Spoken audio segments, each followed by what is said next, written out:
So without further ado, I'm going to kick things off. Neil Trieber. I am a director of sales here at Aviz Networks.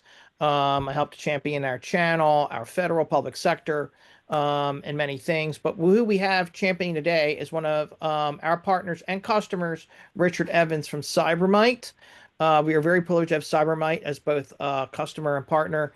Um, Richard, obviously, you're going to get into how and why Avis has been a great fit for you, and we've been a great fit together, like chocolate and peanut butter better together, or at least I think Mhm. so, if you like those two things.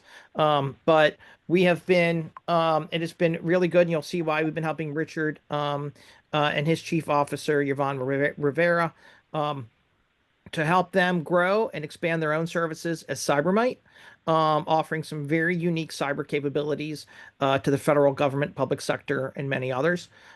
So we're very privileged to have them here today. To have Richard also talk about what he's doing with our technology and growing his cyber capabilities and AI and things like that. And we also have Ram Mohan.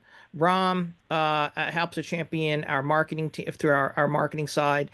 He is one of our evangelists for all of our technologies and helping to promote Avis. So he's going to be handling the technical portion and leading today's discussion. So, Ram, Richard, I'm going to turn the floor over to you. Thank you very much. And everyone, welcome. Thank you, Neil, for the introduction.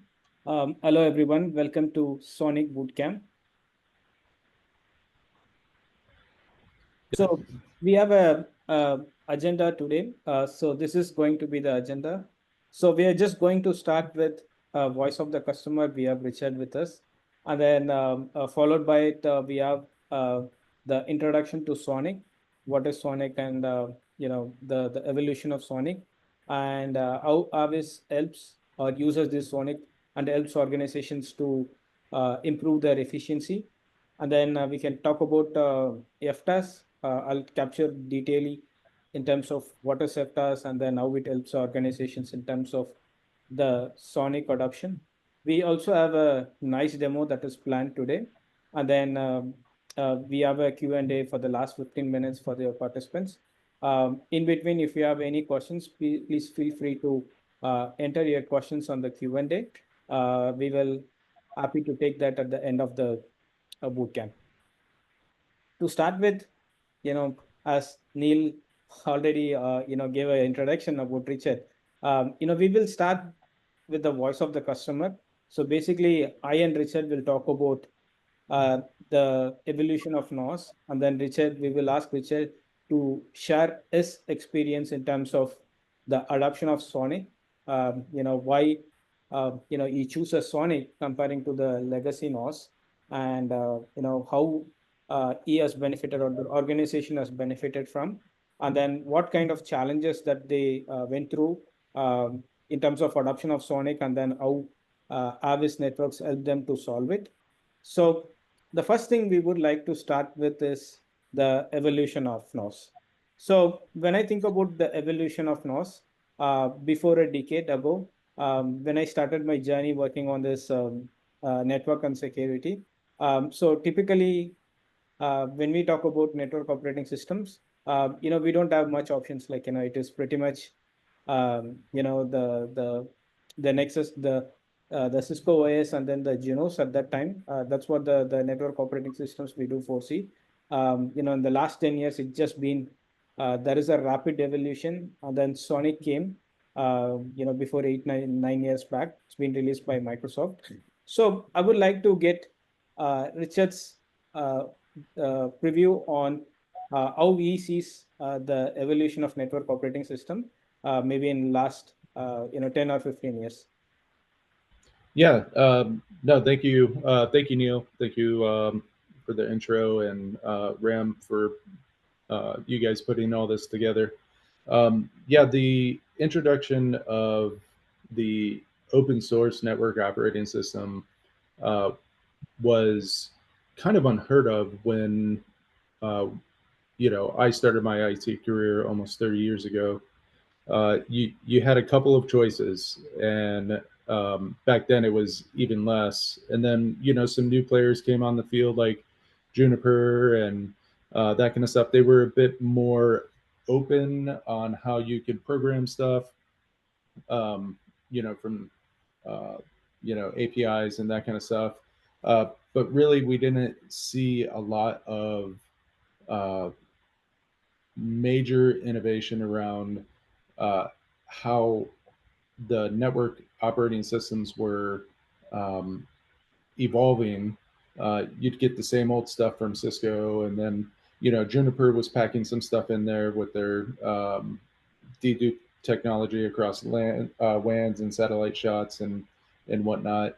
But when Cumulus and SONiC and those guys came into the field, you could literally take them and put them on any white box switch. And these were the same switches that some of these big iron vendors were putting their operating systems on, but for a fraction of the cost, right? And that really opened up the doors for enterprise and even small business to start to steer away from them. And then when you look at how SONiC is actually created on the underside, I mean, it's very container agnostic. The different services run inside of containers, which really starts to look towards Kubernetes and integrating it into Kubernetes as like a infrastructure piece, because you can actually join these things to Kubernetes clusters. And it's really amazing how far they've come over the last 10 years. Ram? Yeah, thank you. Thanks, Richard. So can you just share us the journey with why Cybermate chooses Avis? Yeah, so I think it was about 3 or 4 years ago now. I think it was 4 years ago we bought our first white box switch. And we had a particular network operating system vendor on there.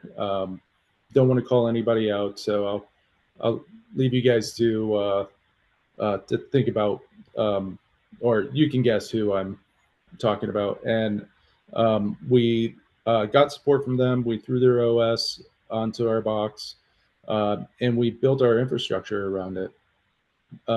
They got bought by a hardware vendor, and then they dropped support for all the white box switches.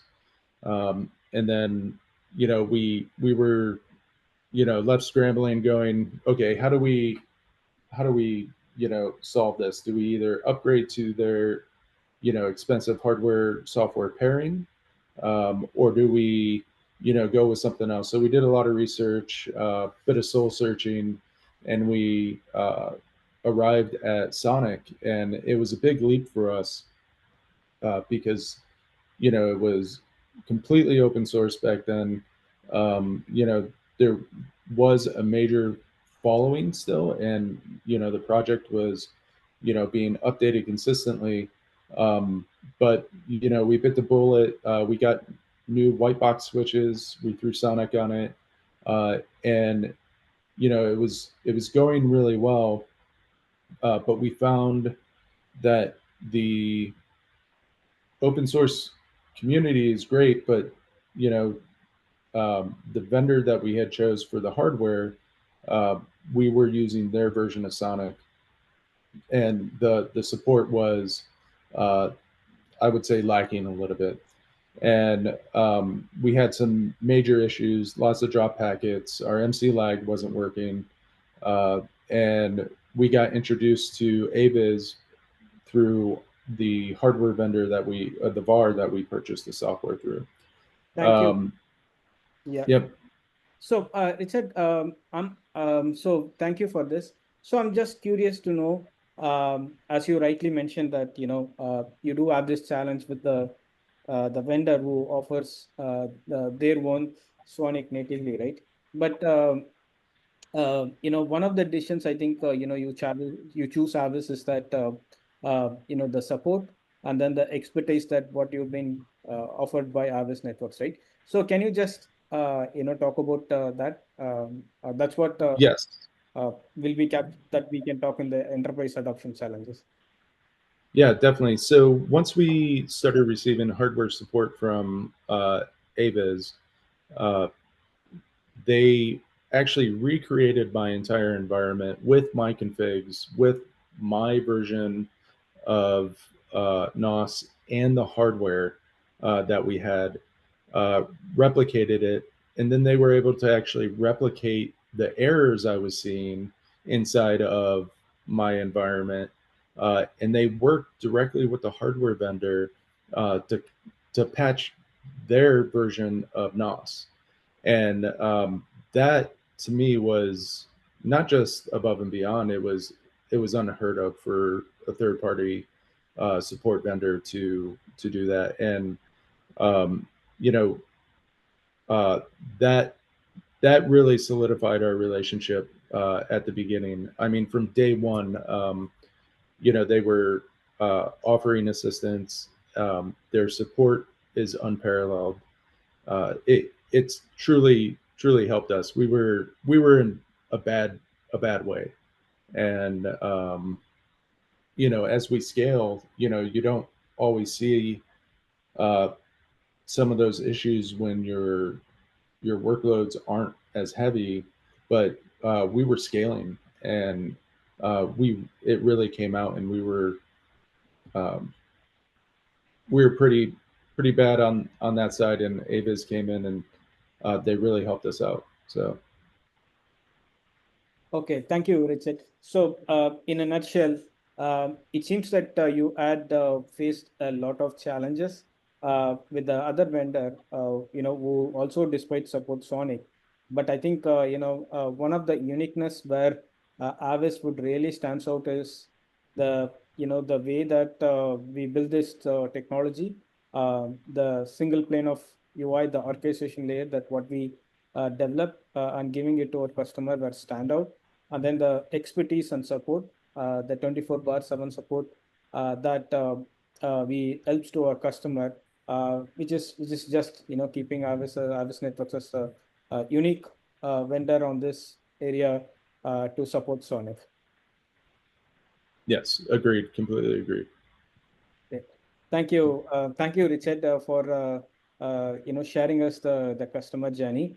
I'll just start with the introduction to the Sonic, for the benefit of everyone. So Sonic stands for software for open networking and the cloud. It is like a Linux for networking. That's how I can describe in a better way. It is a network operating system. It's an open source network operating system that anyone can take and use it, and some of the leading vendors in the market have been using it. So it's basically an hardware freedom. It's a kind of making you disaggregated from the dedicated specific switch vendor. As of now, it runs on 150 plus switch models. There is no vendor lock-in, and then there is also proven performance. As we all know, some of the world's largest data centers being using Sonic, and then the cost savings of adopting Sonic was massive. The customers are really seeing 50% of the TCO savings with the when it comes to the cost savings, right? So the Gartner result says 40% of large scale data centers will run in Sonic in production. So that's the power of Sonic, and then the adoption of Sonic in the industry was very fast and been widely being used. Now looking into the architecture, so this is the Sonic architecture, and it supports various number of ASCIIs. As you can see it on the left side of the picture, it supports today Marvell, Broadcom, Nvidia, Cisco, and Juniper, right? So basically, Sonic architecture, it's a microservices architecture. So for each services, you can spin up basically a microservices on this operating system. It uses the layer called the switch abstraction interface called SI to solve the critical challenges for the network optimization operating system portion. And then, it also supports, the community ecosystem, where the community vendors can also just go and contribute this, for SOniC. So SOniC your way. So if you are a customer want to really adopt SOniC, it's your way. You can either choose community or the enterprise version of the SOniC. So what Avis networks that we do support today is that we do support a couple of types. The number one is that certified community SOniC. It's been proven in the production. From 10 to 10,000 plus switches. And then we have a case studies where we were shown like 50% of the TCO savings comparing to the legacy or the proprietary NOS which has been running on the network. And then it is a multi-vendor hardware interoperability. It's a multi-vendor ecosystem that you can create. And then when it comes to Broadcom Enterprise SOniC, I mean, if you are a customer who really wants to adopt Broadcom SOniC, we also support that. We do have a end-to-end support from the Broadcom Enterprise SOniC. So as I said, if you are a customer, you want to choose SOniC, regardless of you choose this certified community SOniC or the Broadcom Enterprise SOniC, we support both of them with our offering. So what we are really doing with SOniC, what's Avis offering really with SOniC, right? So we have a product called Open Networking Enterprise Suite, which is called Once. So what it does is that it's a kind of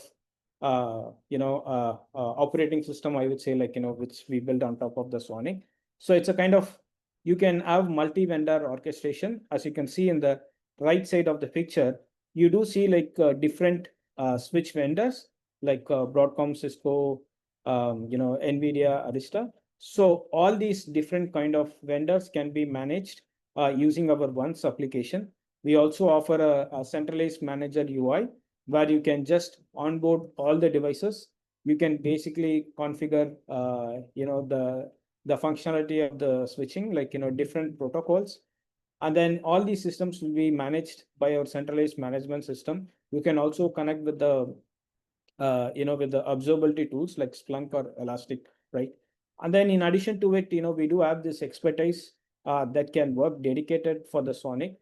We do have dedicated the TAC team, the 24/7, the export support team, who will help you to help implement SOniC and then have support post implementation. And then it can not only we just stop in that way, we also help you to enable AI networks in your environment. For example, if you were to adopt AI fabrics such as Spectrum X on your environment, we also support that. We do support Spectrum X, NVIDIA Spectrum X for AI enablement with Once. So this is the high level functionality of our Once operation. I'm not going to go through all of this. I'll probably talk about in detail on my demonstration. So basically, we are a multi-vendor ecosystem. We do have this deep observability enabled, meaning we provide alerts, anomaly detection and metrics available on the Once.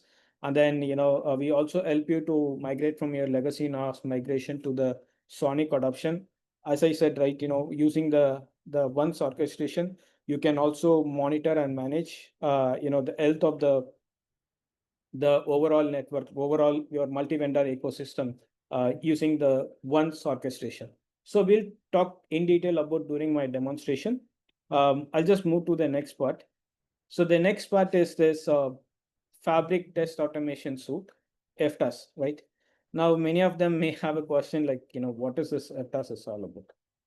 Now, till now, we talk about the evolution of NOS and then, how SOniC as an operating system, changing the world in terms of the adoption, right? But still, when it comes to enterprise level or modern enterprises, right? There are some of the barriers that, still the customer thinks in terms of adopting SOniC, right? Now, number one, it just comes to my mind is that, SONiC is a kind of open source.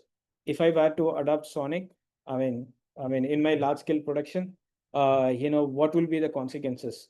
Will it introduce us any impact, or what kind of challenges that I do foresee, right? And then the second main concern for most of the customers that we talk is that lack of staging infrastructure.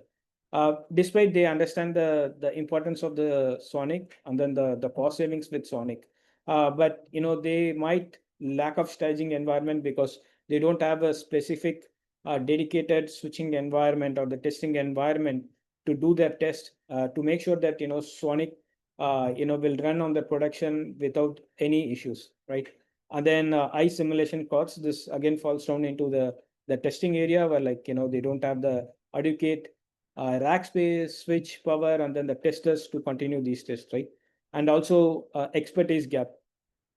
Now, in order to do all these tests, you might need some kind of skilled people, to test SONiC, to do some kind of automation, to do these tests, soaking tests for 1 week or two to understand how the system behaves, right? And then not last but not the least is compliance limitation. So this is one of the major concerns for the security people within the organization, because people used to run some kind of assessments like VAPT, or adhere to the complaints like PCI DSS. So they must make sure that every solutions that they have deployed on their environment, it must be adhere to the complaints, right? So now there can be a question like how SONiC will help me to do that. Now the answer is FTAS. So what we do is that when it comes to this fabric test automation suite is that we help customers, we help you to run or run or simulate exact replica of your network in the Avis One's lab, where we have all the required equipments like required switches and then the testers. So we will work with you, we will understand your use cases based on your business. So what we do is that we run all these tests and then the use cases in our lab, and then we'll just give you the report. So it just increases the confidence within the customers, and make sure that the SONiC adoption will be seamless, and that there will be no issues. So we don't stop at that level. So we also help you on the post deployment, assuming if you're deployed and adopted SONiC, and if you want to do some kind of patch upgrade or a kind of upgrades, right? So we help you to do pre-config validation on our lab, and then that would help you to have the confidence that okay, I can just go ahead and update this specific version of firmware because it's been already been validated, right? So that's what we typically do with the FTAS. So this is the FTAS fabric automation suite, the framework. So basically, it is an enterprise ready testing, as I said, right? When we do this test, we do have this 500 plus automated tests to validate SONiC on the real world configs. So we'll have full protocol coverage, starting from DC Edge to AI fabrics to EVPN, VXLAN, and MC lag and more, right? We also cover day 0, day 1, day 2 operational checks, and then we'll keep doing this continuous validation. So this is again in continuous to the full protocol and coverage test. On the right side of the picture, that whatever you do see here, this is basically we used to connect it with the traffic generator. So we do use this leading traffic generators in the world like Keysight or Spirent, and then that's been connected to our FTAS orchestrator, and we do have this automation running on the environment to connect to the switches, which would help you to run these tests at scale and validated all your use cases that whatever been defined before the adoption of the SONiC. And then that would help you to boost your confidence in terms of okay, so all these tests have been passed, these are the test results. This would help any enterprises to enable SONiC on their network. Right. So this is our once FTAS center, which is the out of SONiC quantity. This is available on our the San Jose lab. So, we do have a lab environment. We do have all these equipments, testers, everything over there. And, we will run all these use cases there. So with that, I'll quickly jump into the demo part. So this is Avis new once orchestrator UI. So we have just recently introduced our once 4.0, which is the new software version being released very recently. Now, this is the landing page of the once UI orchestrator. As you can see here, right?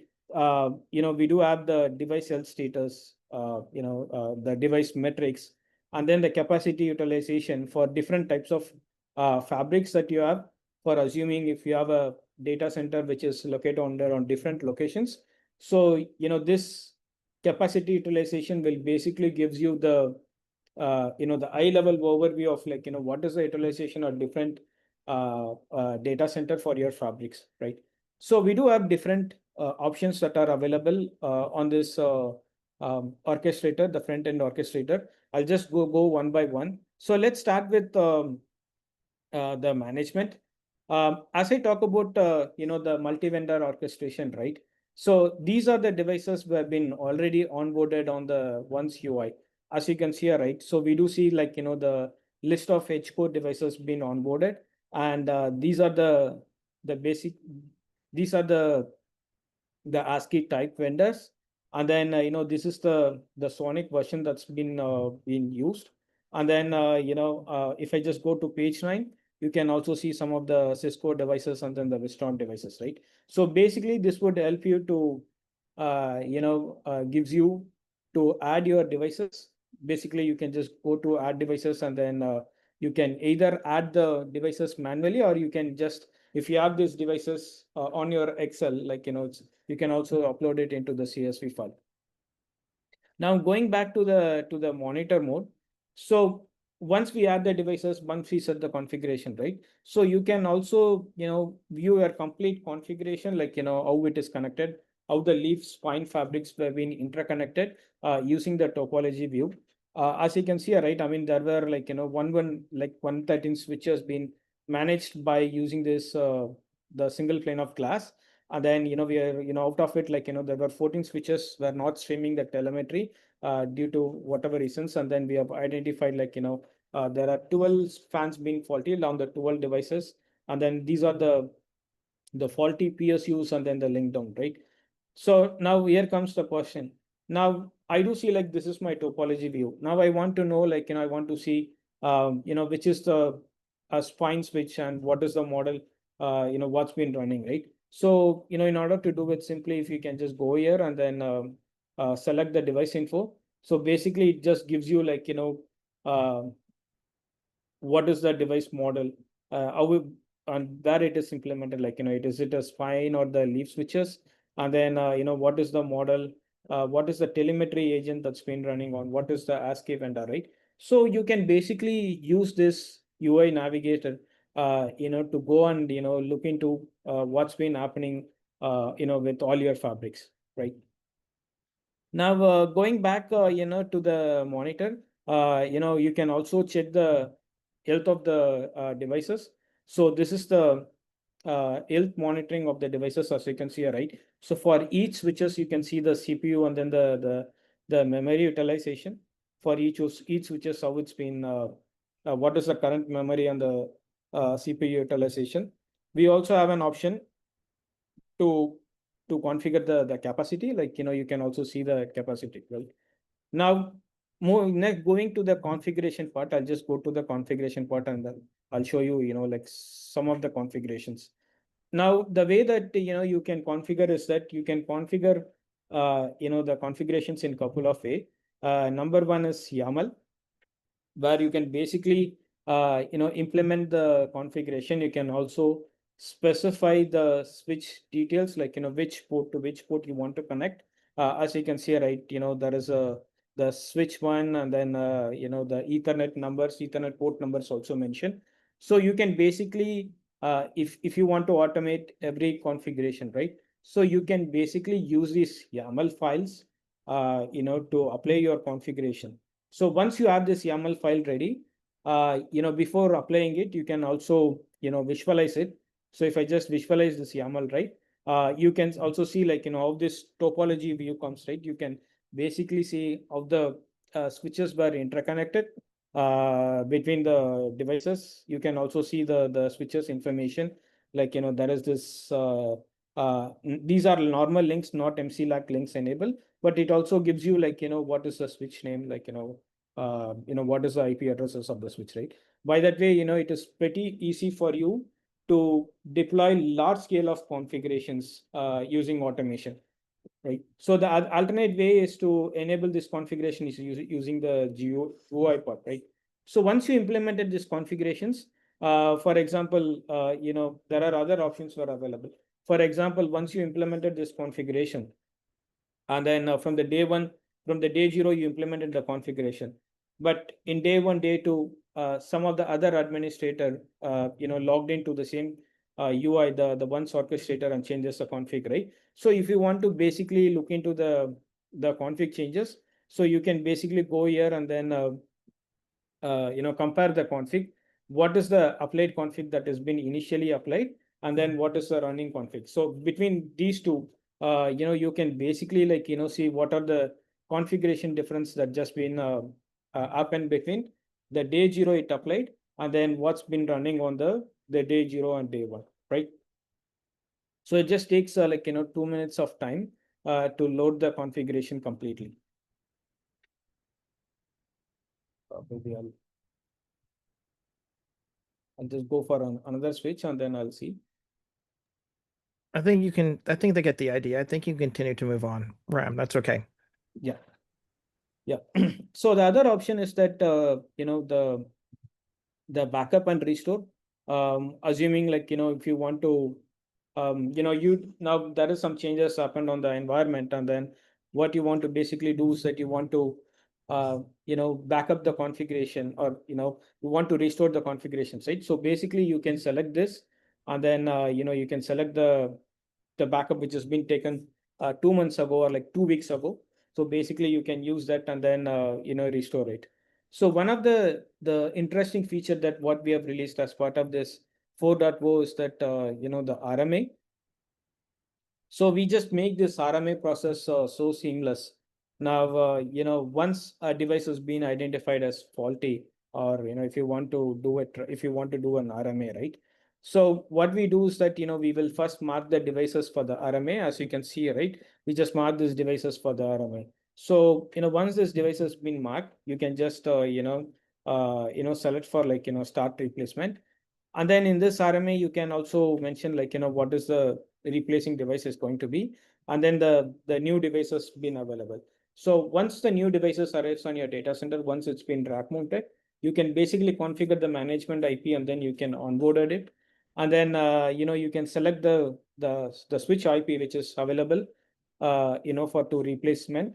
And then if you select next, you just select the backup which has been very recently taken, for the restoration. So once you do it and once you select next, that's it. All these configurations will be replaced, and then your switch will be in production.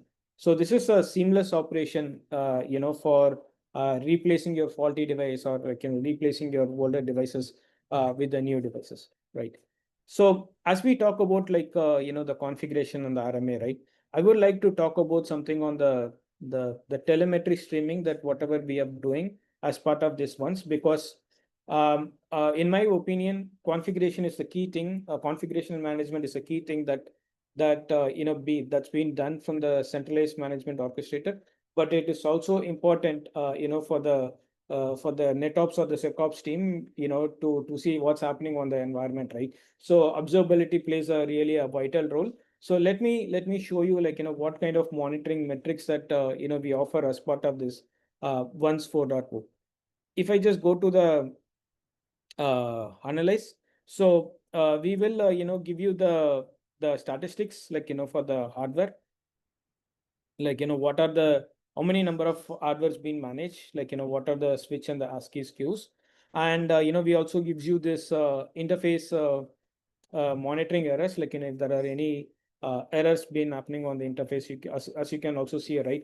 this specific switch interface being down, the loss transition happened on this specific time, right? We also, give you the information about the SOPs, like, what kind of transit receivers that just goes faulty, like, what's been happening, is there, kind of errors that's been happening. And then we also, give you the information about the GPUs. As I mentioned earlier, since we offer, the orchestration for NVIDIA Spectrum X, which helps you to enable, the AI infrastructure, or the help you to manage AI fabrics on your environment. We also provide you a way that, you can monitor the GPU fabrics, right? So the alert rules is kind of key important thing, for any NetApp guys to manage. So, you can basically configure this alert rules. So these are the alert rules that just came, by default. So what you can do is that you can, modify these alert rules. If I just go and try to modify it, right? So you can select, like, what is the average threshold value that you want to trigger alert. So you can also select the period of, like, 5, 10, 15 minutes or 13 minutes to set the threshold. And then if the threshold exceeds, so you can basically, generate an alert. We also have this integration. The once UI integration been also integrated with the monitoring on the ticketing tool, for example, ServiceNow, and then the Slack. So basically, based on the alert threshold, you will the network team or the NetOps team will directly get the alerts from the centralized orchestrator itself, assuming if there is some kind of interfaces going down. So basically, you will get an alert. I'll show you how to configure the ticketing systems for the observability. So this is, like, basically for configuring the alerts. So we do, provide variety of alert systems, like you can configure for CPU utilization. If there was any faulty fans being failed, like, the PSU's failures, right? So we do offers, like, variety of threshold alerts that you can basically configure, like, default rules for the device down, default rules for the underutilized links, right? So these are the alerts that basically you can enable or disable. You can also, configure some kind of reports that just comes into your ticketing portal directly. Now going back to the connectors. So this is the connectors that what I'm talking about. Currently, we do have couple of connectors configured on this once orchestrator. Currently, we do have Slack and ServiceNow. We also offer different types of connectors that you can configure. Like if I select add connector, as you can see here, right? We also have an option available to configure Zendesk ticketing portal. We also have an option to configure Splunk. So basically, you can export your metrics to your observability tool like Splunk. So these are the options available, for your data connectors to connect with, right? And Ram, I don't want to cut you, especially if you're getting close here, but we've got a couple of questions coming in that I want to make sure we have time and we have answered. So Yeah, this is for the demo part. I think I'm done with my demo, Neil. Maybe we can, start taking the Q&A. okay, great. We had a couple come in. The first one I want to start with right at the top. And actually it's for Richard Moore, Ram, is someone asked, they said they're very interested in how and what CyberMike does and how SONiC made it easier for your business. Okay. So we actually run a cloud service provider called SciMyCloud.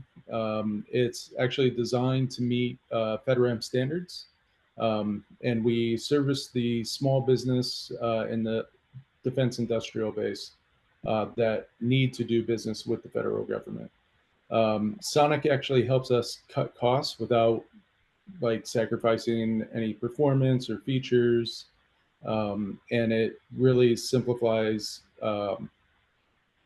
automation and pulling into our current tooling. I do want to note that Aviz actually helps keep our costs low as well. They actually assist us in deploying our switches. We're opening another data center soon, and Aviz is actually mocking up our new data center. So before we even step foot on site, we have working configurations, and that literally saves us weeks of deployment and development time on our side. So I do want to give that little shout out to Avis because that really helps us a lot. But yeah, that's what we do, and that's how SONiC and Avis help. Awesome. Thank you so much, Richard. Thank you for the shout out.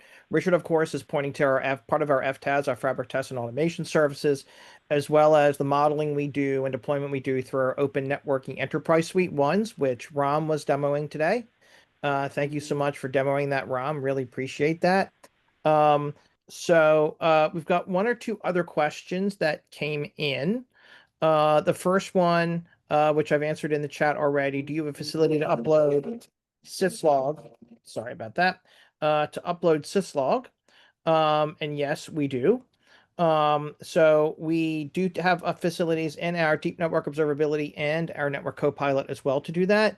And we do take streaming syslog from SONiC and Cumulus directly as part of how we manage through our open networking enterprise suite, as well as we take all forms of streaming telemetry into our open networking enterprise suite, including SNMP, SFlow, NetFlow, GNMI, gRPC. So we are fully outfitted to do so.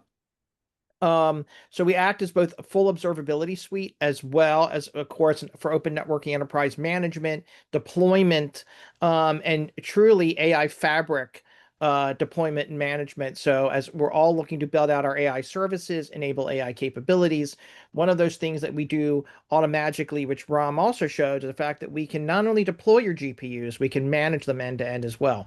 So you fully maintain a highly performant service-enabled, AI-powered network and AI performant fabric for our customers and for your customers as well. I wanted to answer that. We have one or two more open questions which we haven't answered directly. Where will be SONiC use cases L2, L3 applied on your dashboard? If you wanted to, Ram, if you could show the interface again where we have our topology mapping and maybe talk through that a little bit. And then we've got one or two other questions we'll hit as we go. Yes. So this is the topology view, where you can actually, so if I understand the question, so basically you want to see the L2, L3 configuration. Is that the question, Neil? Yes. Okay. So, from the configuration perspective, you can actually view the configuration from here itself, or you can just connect to the devices and then you can view the configuration. Neil, you want to add anything? Sure. So yes, this is how we connect to the devices, and that's great. Thank you so much for that, Ram. Moreover, what you're seeing, as much as we have many of the spine leaf displayed as part of that UI, if you've got a standard L2, L3, depending upon how we discover the topology and how we see those links mapped out, we will display those in that same view as the other spine leaf kinds of topologies you saw in Ram's first screen. Now, Ram, I don't think we need to show them the console or how to connect. I think we can close that for now. Thank you so much. We do have the ability to show L2, L3 as well, especially like layer 2 leaf spine, and as well as different types of topologies will display here. This is just currently what we had up in our demo center, just for showing a few sample types of deployments and topologies. What is the scope of SONiC here? So SONiC could be used, and I'll say in the scope of what we're talking about, both, I think, Richard, you have SONiC deployed in a standard L2, L3 configuration, which you are now moving to more of an EVPN VXLAN style fabric. Is that correct? Correct. Right now we do MC leg, L2, L3 at that level, and then for our future data centers, we'll do spine leaf FOSS type network. So, to your L2, L3 question, and this, thank you so much for that, Richard, and the question around the scope of SONiC, we fully support both in both fashions of deployment and topology. Obviously, Richard's got L2, L3 currently with us and moving to an EVPN VXLAN spine leaf. You also see that here in the UI. But when it comes to the scope of SONiC, there is no scope, I would say no single scope, because we're able to help customers deploy large scale data center topology, spine leaf, standard access edge distribution, from standard L2 LS or just even just straight L2 L3, with spanning tree, etc. So we support all topologies with SONiC and all forms of deployment, whether they're traditional or the largest. I'll say we work with some of the larger retailers in the world. So whether it's down to their point of service and a standard L2, L3 access with PoE++, um, type of topology, all the way down through the largest of data centers doing EVPN, VXLAN, both BGP, IP class, and of course a full MC-lag or ESI kind of topology. So we fully support all of them. Um, what is the major difference between SONiC and Cisco ACI? So if you really want to think about it, Cisco ACI is its own driven automated deployment system. It's closed, and the way that I understand it, and I'll say, and I could be wrong, but it has its own contracting language. It has its own policy language in the way that you deploy that network. So while I'm sure it does work for many, it comes with its own complexities. It comes with its own language that you need to interoperate with, and it is Cisco's form of SDN, of software defined networking, right? SONiC is the open source network operating system that was gifted to Linux Foundation and OCP by Microsoft because Microsoft didn't want to operate in a vacuum, and they wanted everyone to adopt the networking operating system standard that they were, but they wanted to also make it free and open for the world, the rest of the community to adopt, right? And so by doing so, SONiC gives everyone a bedrock. You could almost make it analogous to Android for mobile phones, right? If you go back 5, 8, 10 years, we had multiple mobile phone operating systems, Windows Mobile, Qualcomm, Motorola. Everybody had a flavor of their own thing. And then you had iOS and Android. Now, now we have SONiC, and SONiC in that same vein. Once, if you saw Android was open source to Linux, to the world, Linux Foundation, what did we find out? Right? Everyone pretty much either has iOS or you've got Android, right? That's really the evolution that's going on. And SONiC has very much given, which we realized early on as a company, has that potential to really transform networking, giving people that giving many the control over their own operating system and their own hardware destiny, the way they want things to go, the way they need things to be to help them scale, have that power of a hyperscaler, which we bring to any size organization, including, and we're lucky to have CyberMite as a customer to do that with, giving them the same power and cost control as the major hyperscalers do, right? It's an excellent example, and thank you for the shout out, Richard. So SONiC really it really differentiates things that, and we've really been able to grow a full management solutions observability ecosystem around it, and building on top of that, right? So giving everyone that same power and scale of a hyperscaler without all of the costs associated. So it's a big difference between Cisco ACI. If you're looking for a standardized SDN that has its own that has its own features and needs around it, you can go that route. However, SONiC really opens you up to automate and control your network in a way that not only lowers your cost and helps you to really drive down risk, especially when it comes to not having to wait 18 to 24 months from a particular vendor for a particular device. But even more so, it gives you the power to really build out your own software-defined network and take control of both the horizontal and the vertical for yourselves, right? To gain those advantages. Um, so hopefully that answers your question from Nothing Phone. And then we had another question. What do we need to enable a feature for any network service like a Nexus switch? So again, we support all the usual open protocols. We support SNMP, SFlow, GNMI, gRPC. So all the usual suspects, to be able to work with those kinds of devices. If we're talking about that in terms of SONiC, that's a separate discussion. So would love for you to share your contact information one way or another if you could, through registration, because we don't know who Nothing Phone is, or hit me privately on a chat, and love to extend that discussion with you to cover that. Um, We had another question. Is it possible to consider a use case for this solution with Sonic for branch offices? Is it more for data centers? So I think I mentioned that before. Sonic is not just for data centers anymore. That's one of the myths as Avis. We are really helping customers to learn to dispel that they too, you too, can take advantage of Sonic and its capabilities, but really its cost savings as well. With Avis to help guide you to give you that ease of deployment, give you that same look, feel, response you normally get from a bigger player, but gives you the ability and the same capabilities to make it easy for you while gaining those same advantages the hyperscalers have. And yes, Sonic does have now have those same capabilities, which we can bring to you through both our own Community Sonic and Broadcom Sonic offerings, PoE++, 802.1x, policy and control, EVPN down to the edge, all the access level and edge needs that you have, Sonic can meet. So please don't be afraid to contact us as part of this. We would really love to connect with you and help you drive that to the edge. So thank you for that, Andres Prado. We will reach out. And then last but not least, we have a couple more coming in.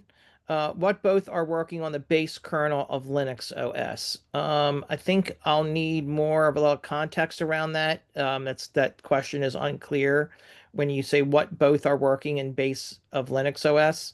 That yes, Sonic is Linux based, so there is that, but I kind of want to understand a little bit more. Do you support zero touch provisioning of devices? That Sankar, we absolutely do. It's one of the key functionalities of our Open Networking Enterprise Suite. Not only do we support zero touch, but Sonic has two layers of zero touch. It has its own zero touch for configuration and, of course, bare metal. We support both aspects of zero touch so that, yes, you can ship boxes out, plug them in, have them plug into your existing, WAN or global network, and then they will automatically provision themselves, take on their role, and join the network. So we can absolutely support that. And I think Niraj Kambaj is answering that same question as well. And by the way, I also introduced Niraj Kambaj. He is a poet and he does know it. He is a poet with our Open Networking Enterprise Suite and Linux and Sonic support for our customers. He helps to lead part of our customer success there team for implementation and support. So thank you, Niraj, for joining. Um, uh, and I see nothing phone clarified with Cisco and Sonic Switch. What both are working on kernel of Linux. So I'm not an expert to tell you what Cisco is using in each versions of their software. So I can tell you that Cisco Nexus, I believe, may have a Linux base, but I'm not sure. But Cisco does support Sonic, pure Sonic. Cisco Community Sonic, which we, by the way, as a Cisco investment and partner, help them to support on their Cisco 8000 series, as well as their new 9000 hyperscale series as well. So Cisco does have a line of switch and router that do fully support Sonic Pure. So if you're looking to do that's definitely a possibility. Sankar also asking, you also talk about any support for storage networks in the data center. So we talk about storage networks. We talk about SAN for talking about fiber from that aspect. I want to get clarification there, Sankar. I think also probably Sankar, as a segue, that'd be a great reason for an off-topic discussion because we fully support GPU management and deployment end to end. And obviously, as part of that, being able to store, as part of storage, our logs, the core components for our AI copilot, our network copilot. Yes, we do work and integrate and play well there as well. So I think that covered the majority of the questions that came in. I don't know anyone else, but I'll Yeah, I just ask think, if anybody has any other questions they would like to add. Any other comments, Ram, Richard? yeah. Thanks, Neil, for jumping in and answering the questions. I think just a quick time check, we are on top of the hour, but, we are happy to answer all the question and answers. If you have any question and answers, feel free to send it to us. I and myself and Neil, we both are very happy to answer that. And thank you everybody for coming and Aviz Neil and Rum. I appreciate it. Richard, thank you for joining. We can't thank you enough for being a true partner to Aviz, as well as a happy customer, which we like to keep. So thank you so very much for joining today, being a part of our discussion. Also, hopefully we were able to ask everyone what they needed to know there, especially around why we have Richard and many like Richard who are happy and growing customers of Aviz. And we'd love to have all of you join that same path as well. So we'll be reaching out to you in the meantime. Thank you all for joining today.